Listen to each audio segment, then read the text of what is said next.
कैसे हैं आप लोग। I hope that you all have been taking care about your self and enjoying your life. आशा करते हैं कि आप जिंदगी का पूरा मजा ले रहे होंगे और जिंदगी को अच्छे से जी रहे होंगे। इस उम्मीद के साथ आज एक खास मुद्दे पर, एक खास टॉपिक पर आपसे बात करना है।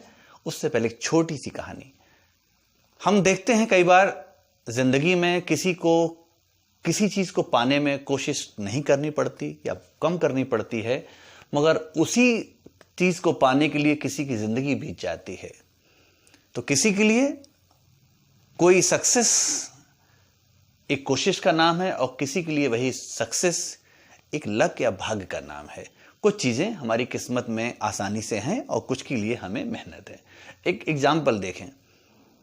एक शख्स है, इस कहानी का जो मेन किरदार है, उसकी शादी 28-29 साल की उम्र में बड़ी मुश्किल से तय हो रही है। इससे पहले 50 जगह से बात चली लेकिन कहीं फाइनल नहीं हुई।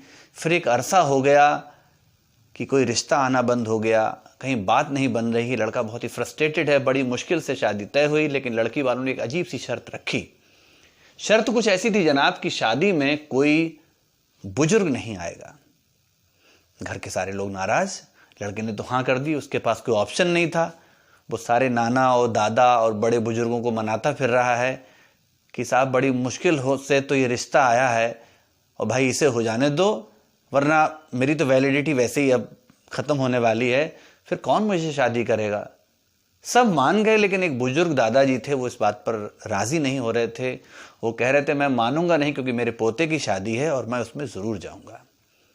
फाइनली उन्होंने समझाया कि ठीक है, मैं शादी में शरीक नहीं होऊंगा, बाहर नहीं निकलूंगा, मुझे किसी बोरे में बंद कर देना, संदूक में बंद कर देना या गाड़ी में बैठा देना, लेकिन मैं जाऊंगा जरूर। बारात पहुंची। बारात पहुंचते ही लड़की वालों की ओर से जो एक मैसेंजर था वो आया। उसने कहा कि साहब ये बारात, पहले बारात जाती थी तो जहां पर द्वार चार होता था या और प्रोग्राम्स होते थे, फेरे होते थे, वहां से दूर कहीं एक जगह पर बारातियों को रोका जाता था, जनवासा कहते थे इसे। तो जनवासे से बारात तभी वहां पहुंचेगी अगले किसी इवेंट के लिए, किसी सेरेमनी के लिए। उससे पहले आप एक ऐसा पेड़ लेकर आए जिसमें सैकड़ों जड़ें हों। अब वो सारे बच्चे परेशान, कोई 20 साल का लड़का, कोई 22 साल का, कोई 25 साल का। अब उनके पास कोई आइडिया नहीं, कोई ऑप्शन नहीं, क्या करें क्या समझें, कुछ समझ में नहीं आ रहा। हमने कहा ऐसा कौन सा पेड़ है जिसमें सैकड़ों जड़ें होंगी। अचानक किसी को याद आया कि वो जरा बोरे में देखो, दादाजी कुछ बता सकते हैं क्या। वहां पहुंचे तो दादाजी को हिला के देखा, दादाजी मौजूद थे। उन्होंने कहा बताइए। तो उनसे बताया गया कि ऐसी ऐसी प्रॉब्लम है, लड़की वालों ने क्वेश्चन हमारे सामने रखा है। तो दादाजी हंसकर बोले तो कोई बात नहीं, कोई बड़ी बात नहीं है, बाहर जाइए, घास में दूब नाम की घास होती है, दूबर कहते हैं कहीं कहीं, आप उसे जैसे उखेड़ेंगे सब में ढेरों जड़ें होती हैं, हर पौधे में बहुत जड़ें निकलेंगी, आप उन्हें गिन नहीं पाएंगे। उन्हें ऐसा, यस वैसा ही हुआ। उन्होंने घास को वो निकाला वहां से और ले जाकर वहां पेश कर दिया।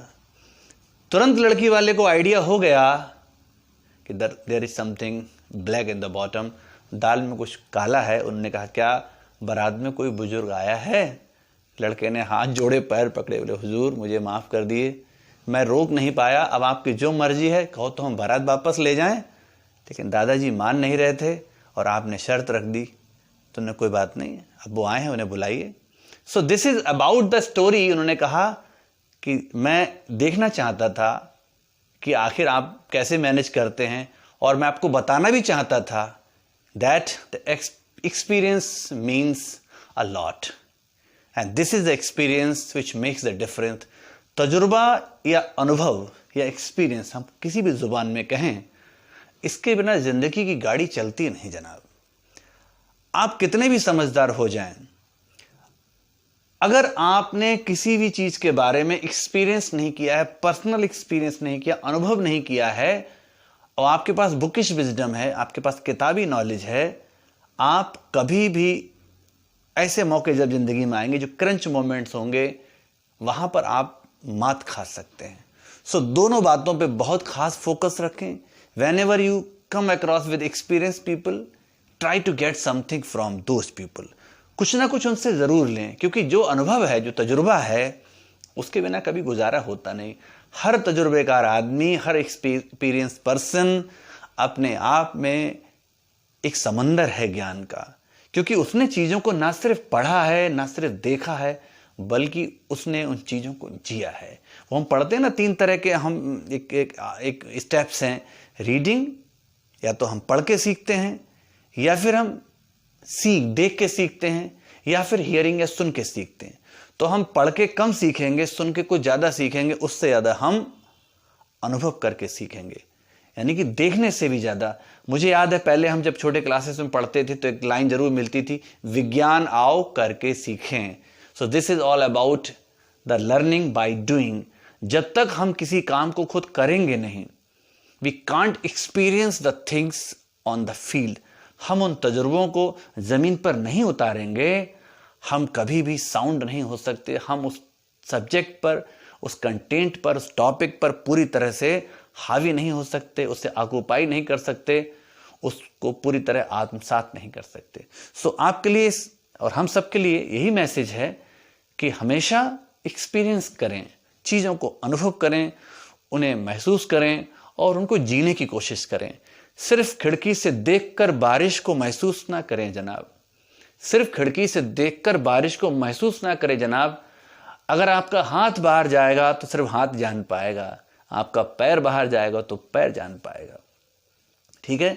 या फिर हम ऐसा कह सकते हैं कि तालाब के बाहर बैठकर उस पानी को महसूस ना करें, उसमें उतर के देखिए, आपको तैरना आ सकता है। आप नदी में जाएंगे, आप और ज़्यादा सीखेंगे। आप समुद्र में जाएंगे, आप और ज़्यादा एक्सपीरियंस करेंगे। So with that note, I think I have concluded my point. So be the part of the real experience.